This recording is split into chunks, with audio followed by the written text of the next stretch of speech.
Hey everybody, today we're going to take a break from reading and writing major triads and actually play them. And we're going to discuss 6 physical types of major triads that you have to deal with. Additionally, I'm going to describe 3 ways to play them.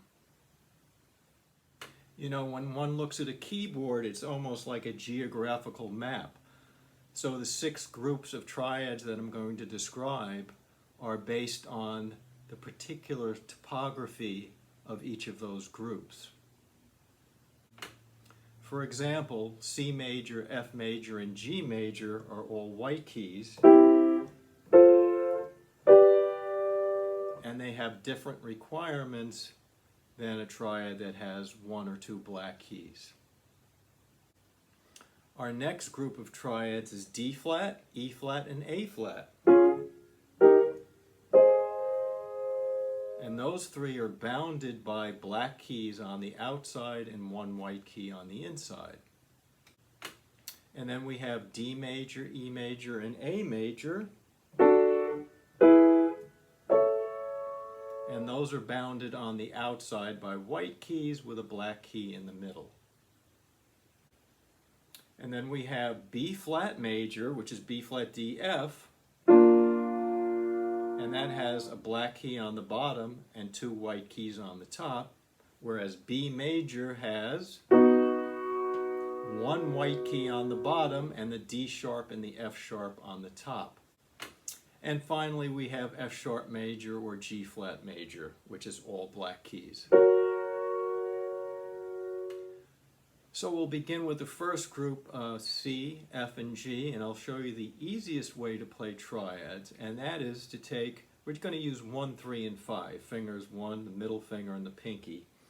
The easiest way is to place those 3 fingers on the three respective notes that you're about to play, and simply raise your wrist so that the weight of your hand, which weighs about 1.5 pounds, pushes down the keys, which require considerably less than 1.5 pounds to push them down. And additionally, as you're lifting your wrist forward, do a slight grab with each of your fingertips.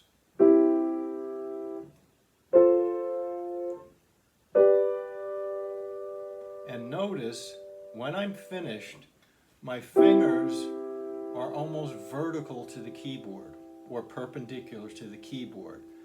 And my wrist is very loose, and this assures that the weight of my hand, which is about 1.5 pounds, is balanced on these 3 fingers. It's like legs of a chair. Alright, let's try the same thing with D flat, E flat, and A flat.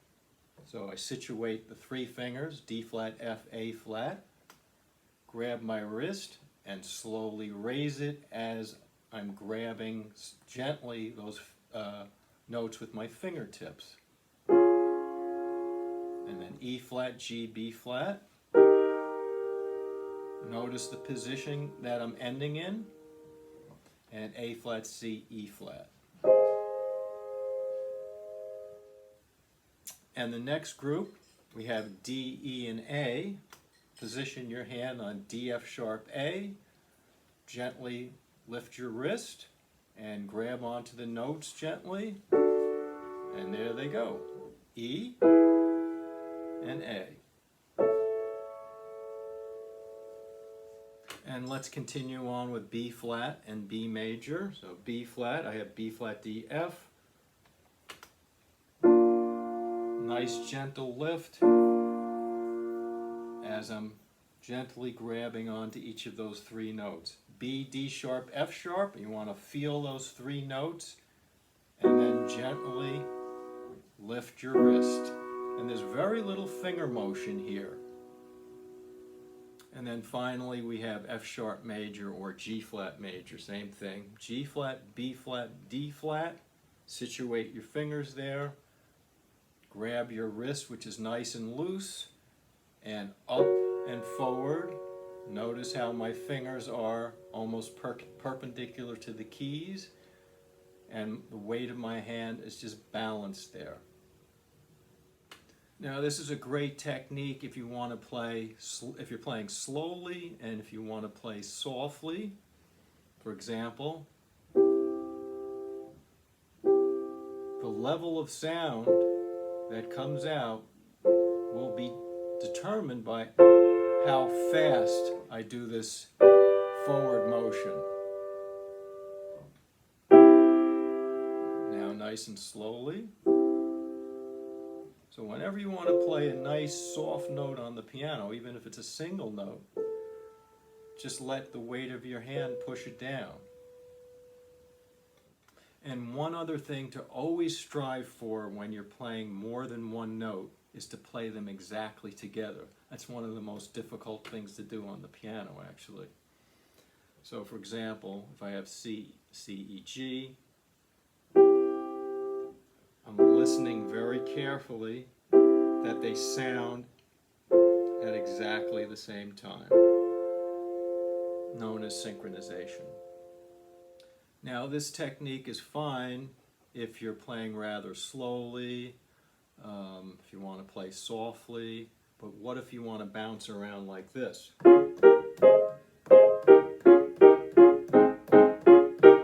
Well, it's not going to work. So we have to explore a different technique. So I'm going to show you a technique whereby you can form some kind of structure with your hand to ensure that you can play each of these 6 types of major triads.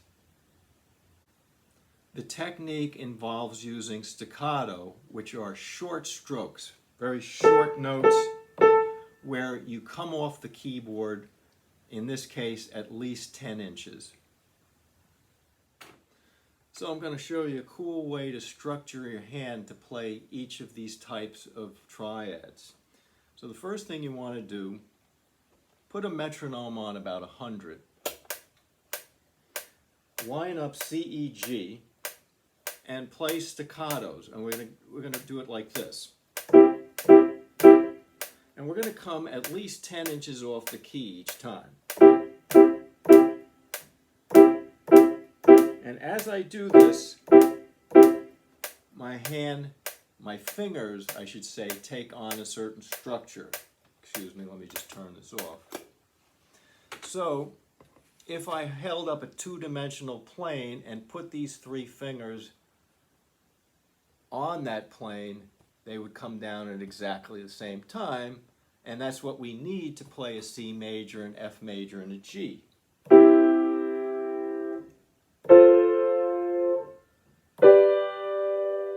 So there's my structure for that. Now we're going to do the same thing with D flat, E flat, A flat, that particular structure. Put the metronome on. And again, as I start out, well, the notes might not be accurate, but the more I do this, by coming 10 inches off the piano, it forces my fingers to be precise. It forces them to make a mold so that when I come into this chord from above, the notes are there precisely. E flat to D flat to A flat. And that's because the structure I have set up allows me to do that. And if we take a 2-dimensional plane now, you'll notice that the pinky and the thumb are no longer on a level with the middle finger, and that's because they're on black keys.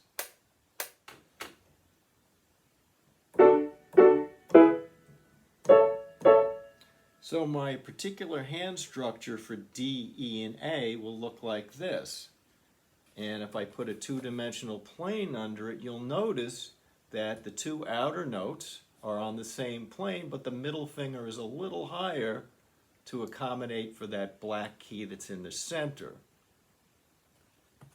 So that when I come back to the keyboard, there it is perfectly. And let's take a look at B major. It's completely different from the others. Put the metronome on. 1, 2, 3. 1, 2, And there's my structure. And if I hold up the two-dimensional plane to that, you'll notice that the thumb is there on the keyboard while the third and the fifth fingers are floating above that white key plane, but they're at the same exact level to play the two black keys, D sharp and F sharp. And B flat is an example that's different from the others. So if I set that up, I initially go to play it, and now I line the keys up, I come off the piano, and I have the courage to come off about 10 inches. And this forces me to form a mold with my fingers.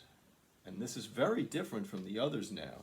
So if I put the two-dimensional plane underneath, the two white keys are hitting and the thumb is above them. And that leaves F sharp major or G flat major. So let's put the metronome on, set up. Now if I just go to play it, it's a mess. But as I repeat this exercise of bang, bang, bang, wait, bang, bang, bang, wait, coming 10 inches off, I'm forced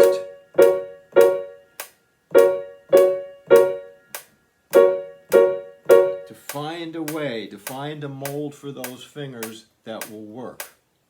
And this is interesting now. If I take the two-dimensional plane, all of them are on the same plane because they're all black keys now. Another interesting thing is, since they are on black keys, the fingers are no longer curved.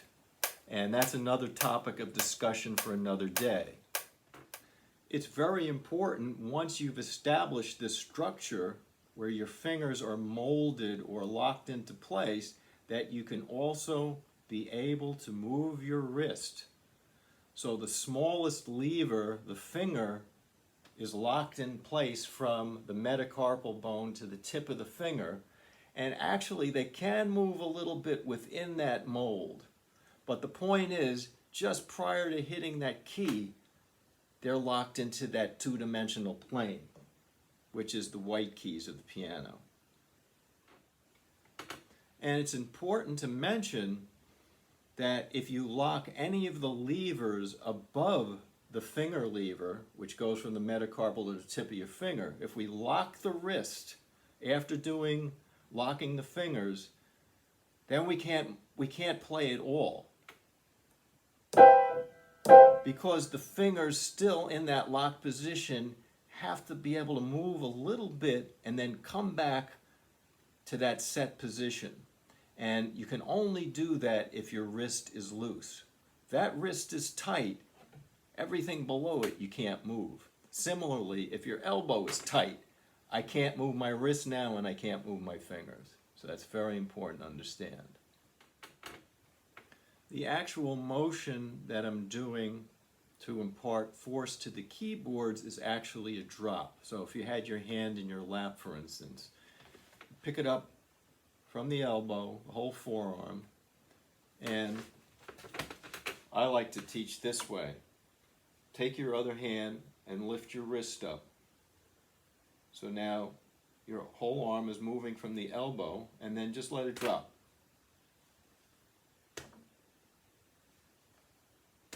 Transfer to the keyboard, watch what happens. It's a very sloppy motion. So you're never placing your hand on the keyboard. You're lifting your wrist up, and a wave-like action happens as a result, see? I also just want to point out that the faster and faster that you go doing anything on the piano, it leaves less time to do gross motions. So if I'm doing this at a slow speed, as I get faster and faster, they just become like little pulses now. because I just don't have the time to do these big flapping motions. And it's the same thing with individual notes. You know, if you're playing slowly, you could do this. You could even make circles. But as you get faster and faster, you just can't, you can't do these gross motions anymore. And what happens is that little lever called the finger, from the metacarpal bone to the tip of the finger, is the only thing that's really moving. And the third and final method of playing triads is probably the hardest. Well, with the white key examples, it's pretty easy, but any other grouping of chords is difficult if there are black keys in the mix.